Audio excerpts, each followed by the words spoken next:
Àrà rèé o, kíndìnrín ẹlẹ́dẹ̀ nínú ènìyàn.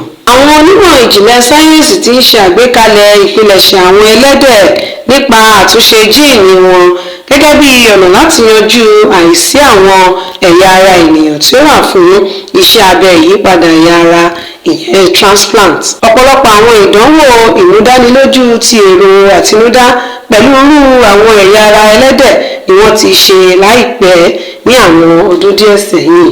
Nínú wọn ni àṣeyọrí síso kíndìnrín ẹlẹ́dẹ̀ mọ́ ènìyàn aláìsàn nínú àyẹ̀wò olómi. Níbi ìdánwò ìyípadà yìí, àwọn onímọ̀ sáyẹ́ǹsì so kíndìnrín ẹlẹ́dẹ̀ tí wọ́n ṣe àtúnṣe jíìnì ẹ̀yà ara mọ́ aláìsàn kan, wọ́n sì rí bí ẹ̀yà ara náà ṣe ṣe àṣeyọrí láti yọ ìdọ̀tí kúrò nínú ara ẹni náà. Wọ́n ṣe ìdánwò náà lára ọlọ́pọlọ kúkú èèyàn kan tí ó ti fi ìgbà kan forúkọ sílẹ̀ tẹ́lẹ̀ láti máa ṣe ìtọrẹ ẹ̀yà ara ìyẹn dónà, tí àwọn ẹbí rẹ̀ sì fún wọn ní àṣẹ láti ṣe ìdánwò náà. Fún wákàtí mẹ́rìnléláàádọ́ta tí wọ́n ṣe ìdánwò náà, kíndìnrín náà wà ní ìta ara aláìsàn náà níbi tí àwọn oníṣẹ́ abẹ ti ń ṣàkíyèsí ẹ̀yà ara náà láti lè gba àpẹẹrẹ. Bí ó tilẹ̀ jẹ́ pé wọn kò fi kíndìnrín náà sínú ara, ìlànà náà jẹ́ kí àwọn ikọ̀ náà mọ̀ bóyá wọ́n máa kọ ẹ̀yà ara náà lẹ́sẹ̀kẹsẹ̀. Àwọn ìṣòro ìyípadà ẹranko sí ènìyàn máa ń wáyé níbi tí ẹ̀jẹ̀ ènìyàn ti ní ìsopọ̀ pẹ̀lú ẹ̀yà ara ẹranko, bí àwọn ohun èlò ẹ̀jẹ̀ ìyẹn blood vessel. Àwọn ọ̀jọ̀gbọ́n ló sọ èyí fún ikọ̀ ìròyìn. Ẹ̀kejì irú ẹ̀ ní ṣe pẹ̀lú àṣeyọrí yíyọ kíndìnrín méjì lára ẹlẹ́dẹ̀ sí ara ọlọ́pọlọ kúkú ènìyàn kan. Èròǹgbà ìdánwò náà ní láti ṣe àyẹ̀wò bí irú ìyípadà báyìí ṣe wà ní àìléwu tó kí wọ́n tó lè ṣe àwọn àyẹ̀wò ìwádìí ti ilé ìwòsàn. Àwọn onímọ̀ sáyẹ́ǹsì sì ṣe àṣeyọrí láti gbé kíndìnrín méjì kúrò lára ẹlẹ́dẹ̀ tí wọ́n ti ṣàtúnṣe jíìnì rẹ̀, wọ́n sì gbé sínú ènìyàn náà. Wọ́n sì rí i pé àwọn ẹ̀yà ara náà mú ìtọ̀ wá àti pé wọn kò kọ ara wọn sílẹ̀ fún bí ọjọ́ pípẹ́ tí wọ́n ti ṣe ìdánwò náà. Láfikún, ní ọdún 2022, arákùnrin kan ṣe iṣẹ́ abẹ ìyípadà ọkàn sí ọkàn ẹlẹ́dẹ̀ níbi tí wọ́n ti yọ ọkàn ẹlẹ́dẹ̀ tí wọ́n sì fi sí ọkàn arákùnrin náà, ẹni ọdún 67, David Bennett Sir. Arákùnrin náà kú ní ọjọ́ 9 oṣù kẹta ọdún náà, ìyẹn oṣù méjì lẹ́yìn tí ó ṣiṣẹ́ abẹ yìí.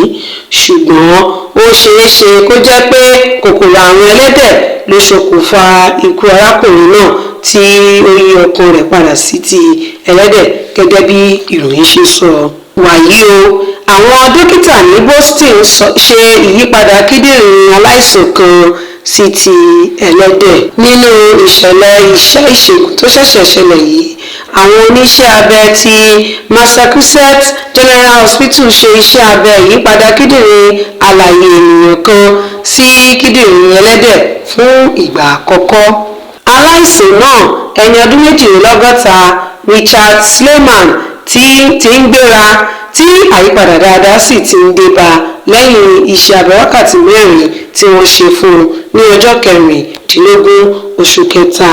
Wọ́n sì lérò pé ó ṣeé ṣe kí ó kúrò ní ilé ìwòsàn Mass General láìpẹ́ gẹ́gẹ́ bí ọ̀rọ̀ tí ó jáde láti ilé ìwòsàn náà.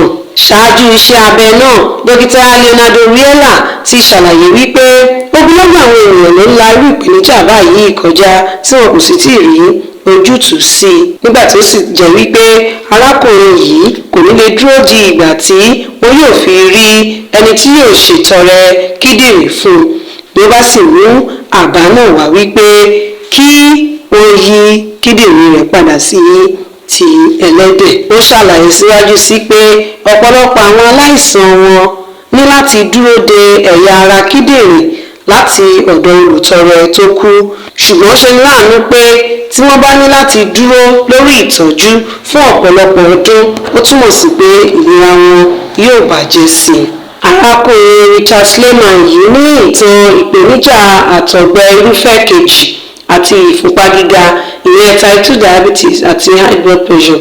Ó sì ti wà lórí ìtọ́jú fún ọdún 7 kí ó tó ṣe àyípadà kíndìnrín ènìyàn ní ọdún 2018. síbẹ̀síbẹ̀ lẹ́yìn ọdún 5 ẹ̀yà ara náà kùnà láti ṣiṣẹ́ dáadáa.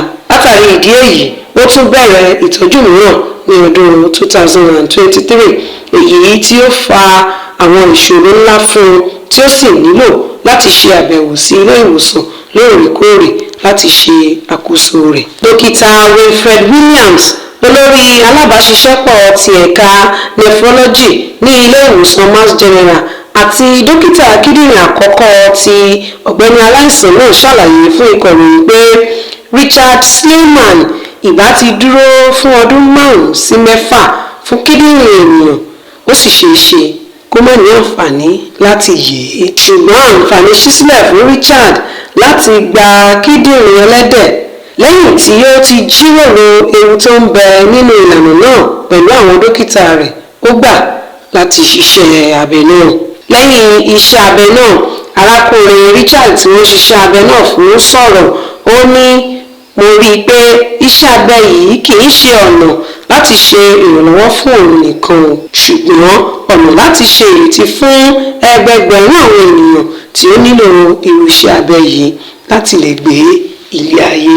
kíndìnrín ẹlẹ́dẹ̀ náà fún ara rẹ̀ wá láti eGenesis, ilé iṣẹ́ ìmọ̀ ẹ̀rọ tí ó ní ṣe pẹ̀lú ìdàgbàsókè àwọn ẹ̀yà ara tí ó bá ènìyàn mu. ilé iṣẹ́ náà lo ètò ìṣàtúnṣe jíìnì gbajúmọ̀ CRISPR láti ṣe àtúnṣe sí àwọn jíìnì ẹlẹ́dẹ̀ rẹ̀. gẹ́gẹ́ bí ara ìlànà iṣẹ́ abẹ ìyípadà náà, Sleiman gba ìtọ́jú méjì tí ó dá lórí oògùn tí kò ní jẹ́ kí ara rẹ̀ kọ ẹ̀yà ara kíndìnrín àti láti dènà àwọn oògùn tí kò ní ààbò. àṣeyọrí tí ó hàn gbangba nínú ìlànà náà mú ìrètí wá pé irú ìyípadà báyìí lè wọ́pọ̀ lọ́jọ́ kan. dókítà Leonardo Riella, olùdarí ìṣòògùn ti ìyípadà kíndìnrín ní ilé ìwòsàn Mass General, tún sọ pé ìrètí àwọn ni pé ìtọ́jú ìpèníjà kíndìnrín, ìyẹn dialysis, yóò di ohun àtijọ́. lákòótán, iṣẹ́ abẹ tí wọ́n ṣe fún Richard Sleiman yìí jẹ́ ìtẹ̀síwájú sí yanjú ọ̀kan nínú àwọn ìṣòro tí kò ní àtúnṣe nídìí iṣẹ́ wa. ó sì tún jẹ́ ọ̀nà láti ṣe ìwòsàn àwọn tó ní ìpèníjà irúfẹ́ èyí tí wọn kò sì ní olùrànlọ́wọ́ olùtọrẹ kíndìnrín ènìyàn. dókítà Williams ló sọ èyí fún ikọ̀ ìròyìn. títí tí wọ́n tún máa fi mú ìròyìn ìwé ìpadàbọ̀ wá fún yín, orúkọ tèmi ni Agnes Olúwatósìn láti iléeṣẹ́ Jigialara.